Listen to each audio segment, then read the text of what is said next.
John Wick is declared excommunicado, and a hefty bounty is set on him.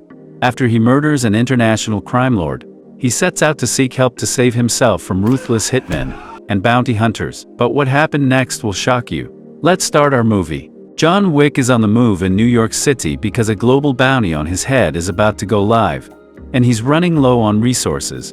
Even the homeless Bowery network has now turned its back on him. He makes sure his dog is safe, and heads to the New York Public Library, because it's free, where he stashed an emergency kit containing a crucifix and a marker among some obscure books. But before his hour of grace is up, Andre, the towering giant, decides to get a head start for the sake of the $14 million bounty. So John gives him a violent lesson with a Russian literary classic, proving this guy bit off more than he could chew, before snapping his neck and heading over to a black market doctor to get his arteries stitched up.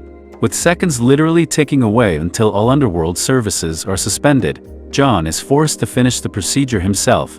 He thanks the doctor, because bullets are his love language, and the heat is on. A team of Chinese assassins pursue him through the streets into a historical weapons museum, where John has moments to disassemble antique revolvers and rebuild them into a functional gun. After blowing one guy away, he smashes glass and throws fists, trading kidney punches for shots, and fending off attackers in a knife-filled frenzy where everyone grabs weapons, and Wick almost loses his life. What follows is a close-range, knife-throwing nightmare that tests everyone's reflexes. John systematically turns his enemies into pincushions and uses his brutal takedown techniques to, quite literally, drive the point home. Soon an Italian hit team slams into him with a car, forcing him to take refuge in a stable.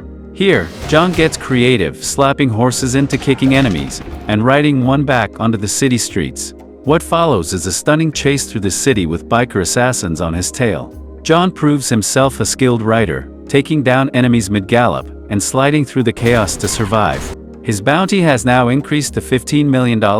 John uses the crucifix to gain after-hours entry into the Rusca Roma, a criminal syndicate that trains orphans like him to become underworld killers through pain, tolerance, and lethal discipline.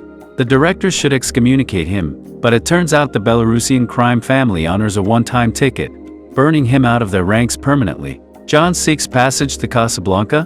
Meanwhile, an adjudicator from the High Table arrives at the Continental, an unpleasant enforcer investigating the death of Santino D'Antonio on what should have been neutral ground. Since Winston gave John a head start, he's now under scrutiny, and is soon to be replaced. She warns him, but he takes it lightly. She then visits the Bowery King for providing John with the gun to kill a High Table member. She gives him 7 days to step down. He laughs it off, which proves to be a mistake. Under her authority, a squad of elite shinobi assassins led by Zero is dispatched. They slash their way into the Bowery network, using stealth and swordplay to punish those who helped John. 7 bullets equals 7 cuts. The message is clear. They also infiltrate the ballet school, moving in and out of shadows. But because the Rusca Roma and the High Table have a unique understanding, they get off with a warning.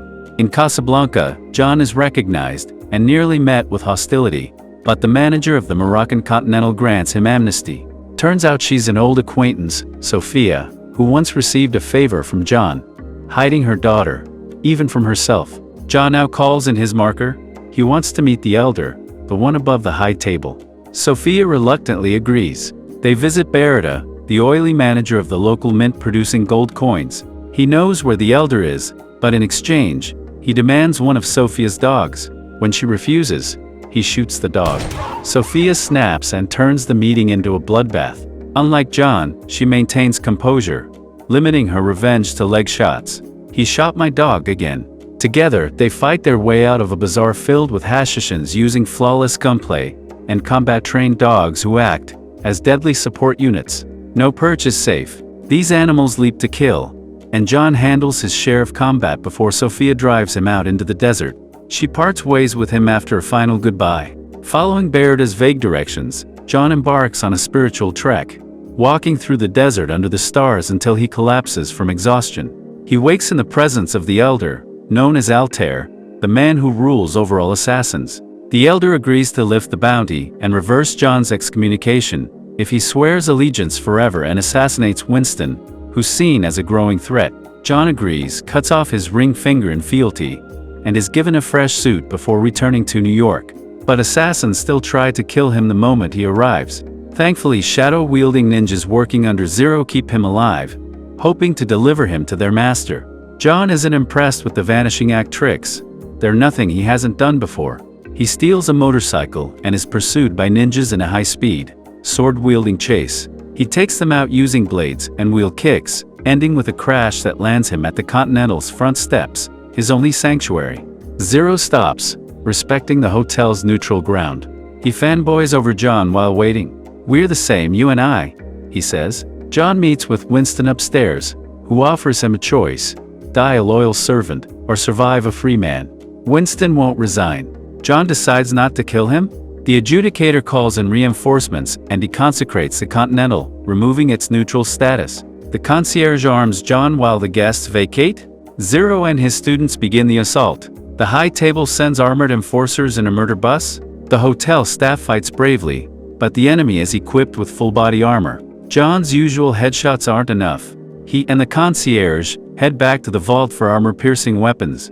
What follows is carnage, bullets, explosions, and slick executions. John blasts skulls into vapor, dodges bullets, and makes enemies vanish in red mist, all while reloading with surgical precision.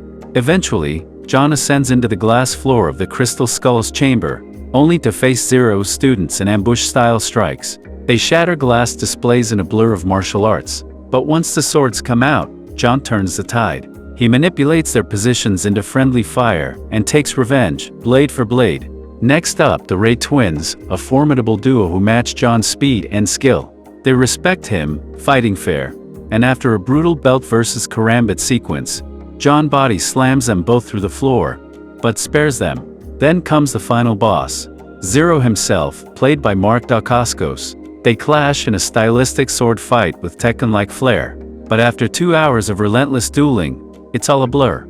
John finally disappears into the shadows and counters with his own slice and dice tactics. He stabs tendons, slices ligaments, and torments Zero before finally skewering him. Pretty good fight, huh? Zero says, dying. Now with the high table forces defeated, the adjudicator calls a parley. Winston, back in power, renews his allegiance by shooting John off the roof.